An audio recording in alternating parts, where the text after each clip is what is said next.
I've been thinking a lot recently about the nature of friendship. I think I want to vent just a little bit.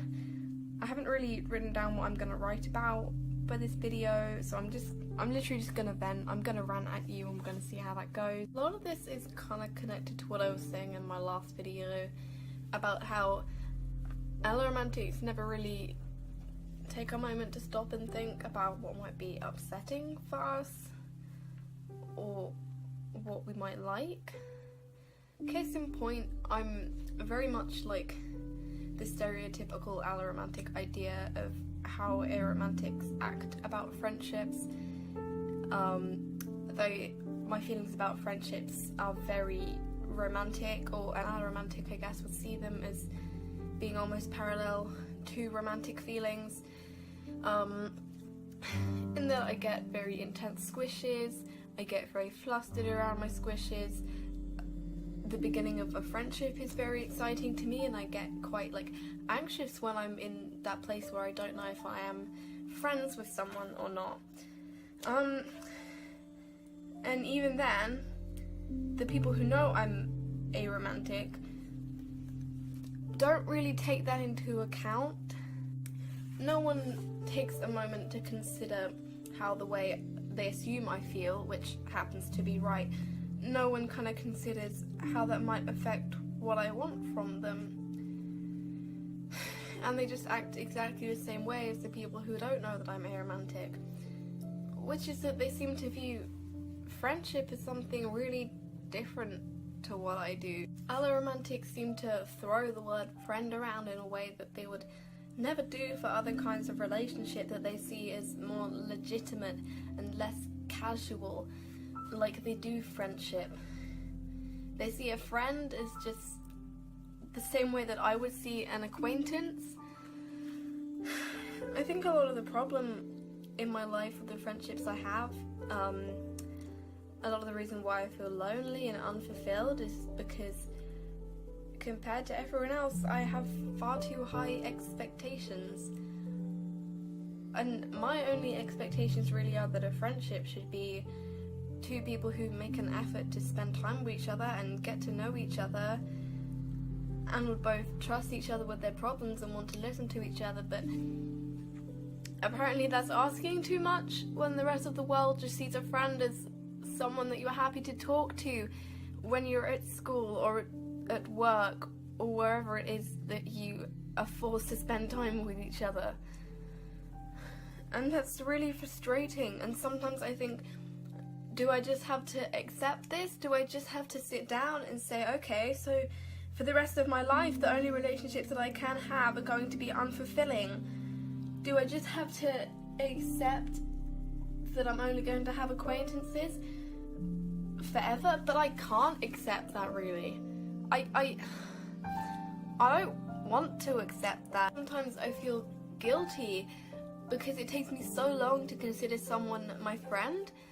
They'll have been referring to me as their friend and seeing me as their friend for months because they'll throw the word around so casually, but I'll still be thinking about them as an acquaintance, or I'll be in that strange area with them where I don't consider them a friend or an acquaintance. And I feel guilty about that, and like I'm somehow being cold to them. But I shouldn't feel guilty, because they would never throw the word partner around, or the words girlfriend or boyfriend. They would never throw them around so casually.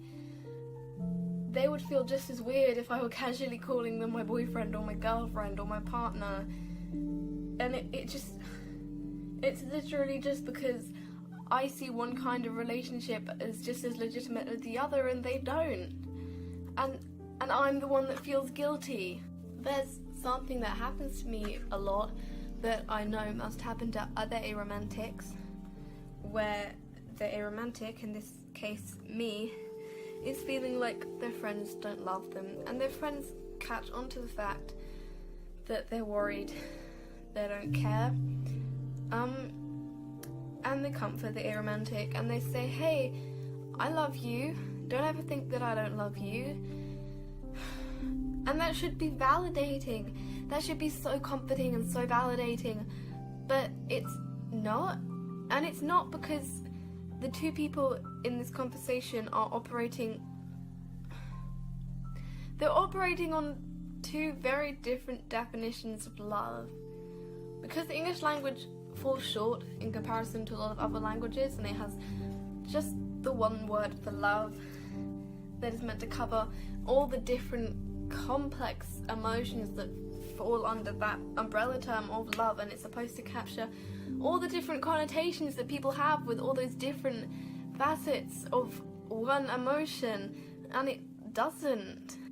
There are two different forms of love at play in this typical interaction, and the first is a kind of love that I think is most commonly associated with romantic love. It's committed love and prioritized love. And there's noise outside, but it's not going away, so I'm just gonna keep talking. It's prioritized love. It's love with connotations of the most intense feeling and the most important feeling. And we know that this idea of love should not and is not only romantic, but unfortunately that's how a lot of people see it. And the other kind of love, the other definition of love at play in this scenario is very casual love, the kind of casual love that is associated more often with friendships. It's the kind of love that is, I guess, the same way that you might love a hobby. It's not deep, it doesn't define your life, it's fun to come back to, but you don't base your life decisions off it, you don't prioritize it, it's not where you put most of your emotional energy. And unfortunately that's the definition of love that the friend in this scenario is talking about. Well, the aromantic in this scenario is talking about the kind of love that is more typically associated with romance. So the actual exchange that's going on there is that the aromantic is worried that their friend is not committed to them and will not consider them when they make major life decisions, and that their relationship is casual.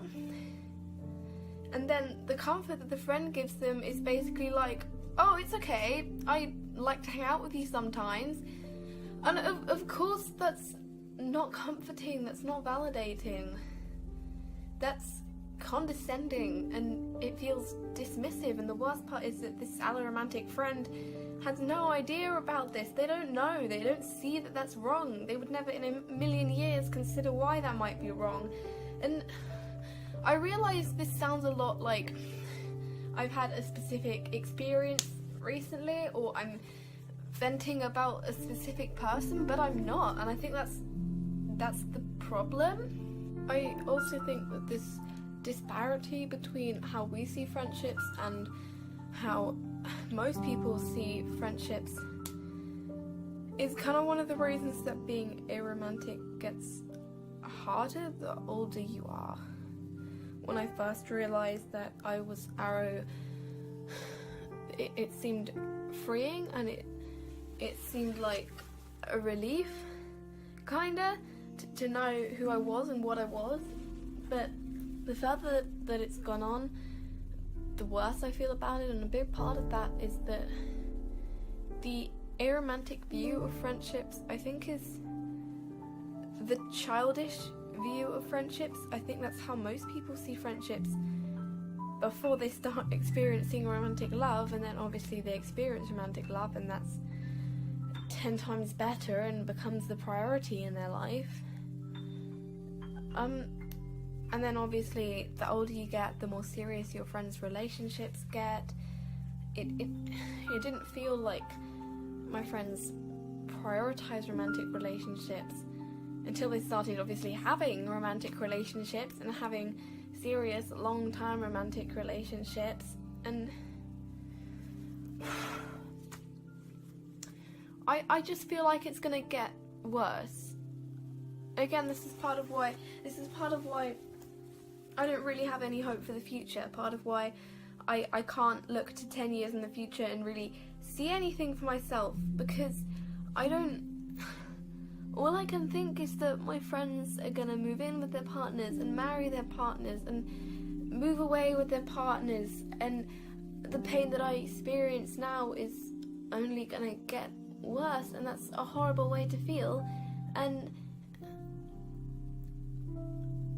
aromantics still don't see that there's any issue with the way that they treat their friendship. Their prioritization of romantic partners isn't mean or extreme or unusual, it's the norm. It's what's expected of people.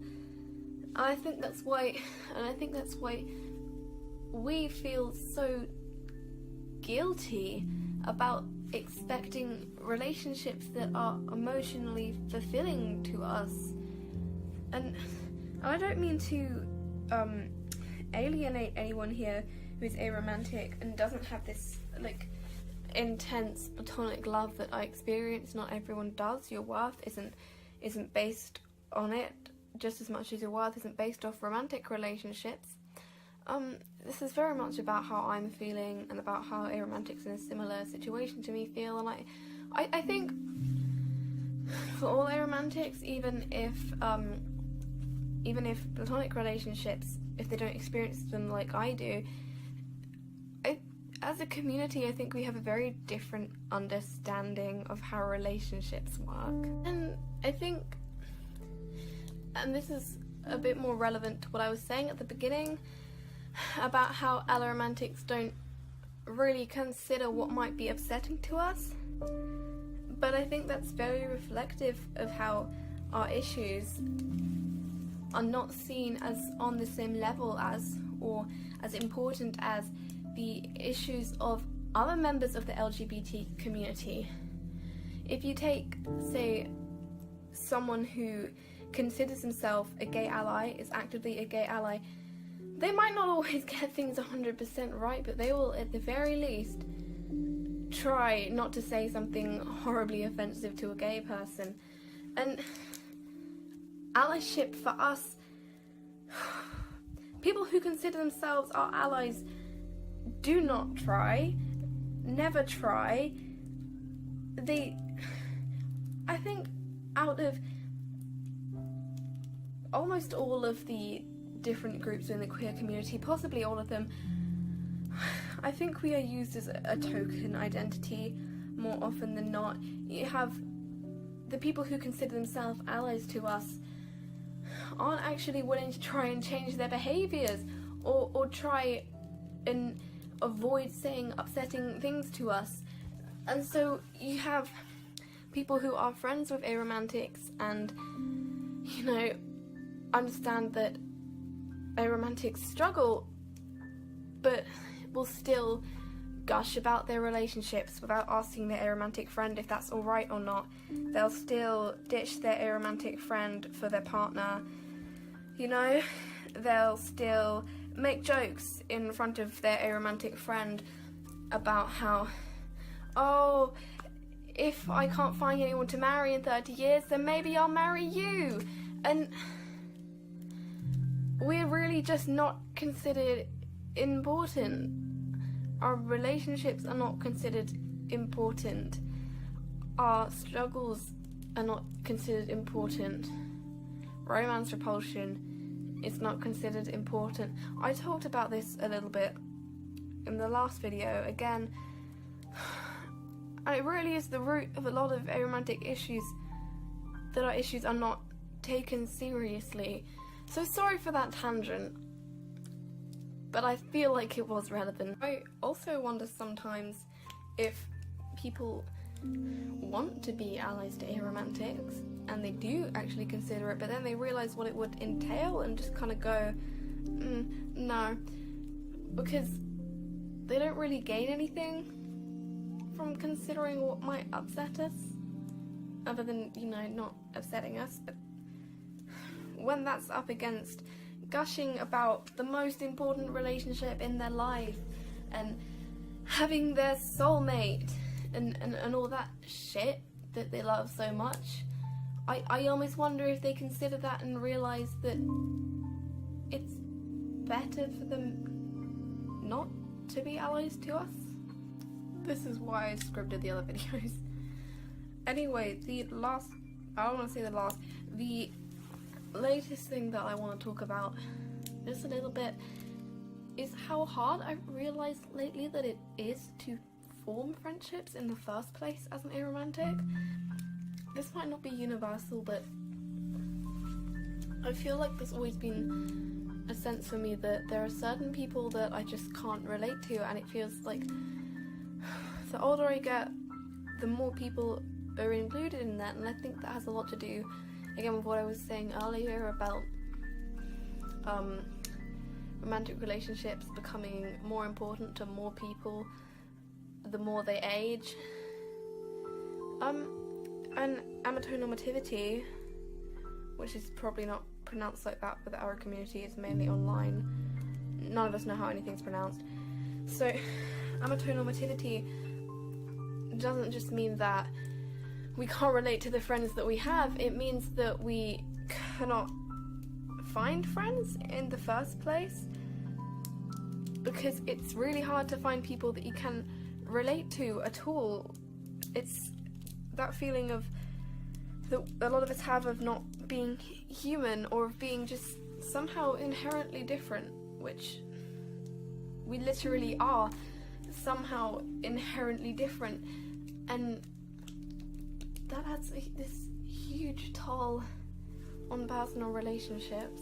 And then one of the effects of friends frequently pushing your boundaries without realising, and all the romance repulsion that I have to deal with just because people don't think, is that sometimes I feel like I just shouldn't bother finding more people.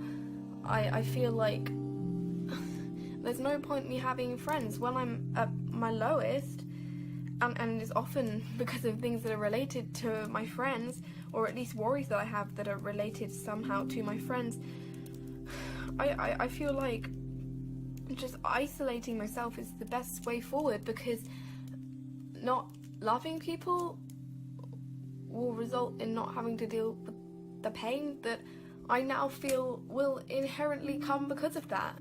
I went off on one recently because I was looking for poetry about friendships, and it is all juvenile, and the audience seems to be like 5-year-olds, and it's almost like society expects you to just drop your friends and drop your serious friendships after puberty, which is probably why I often get the sense that people see me as like a big child rather than a real human being or a real person. I don't even know what my relationship would look like if I had one. I know I don't want a QPR because I've had one, and you'll know how that went, and because QPRs are something that were created in response to the fact that platonic relationships are not treated seriously or seen as legitimate and long-term in society. And it used to feel to me like QPRs were brilliant because I could have one, and that would be a way to legitimize my intense platonic feelings. But now I feel like I shouldn't have to have a QPR for those feelings to be taken seriously, and then I feel guilty for saying that, and it's this big loop. I think I'm gonna leave it there because I am exhausted, but I hope that's been a good insight onto my thoughts as to why aromantic friends don't realise that they're not doing enough for aromantics. I'll probably make a video on allyship at some point, maybe, and talk a little bit more about the tangent that I went on in this video. But yeah, I hope that you enjoyed that. Comment if you did, comment if you have anything to add, and I'll see you next time. Goodbye.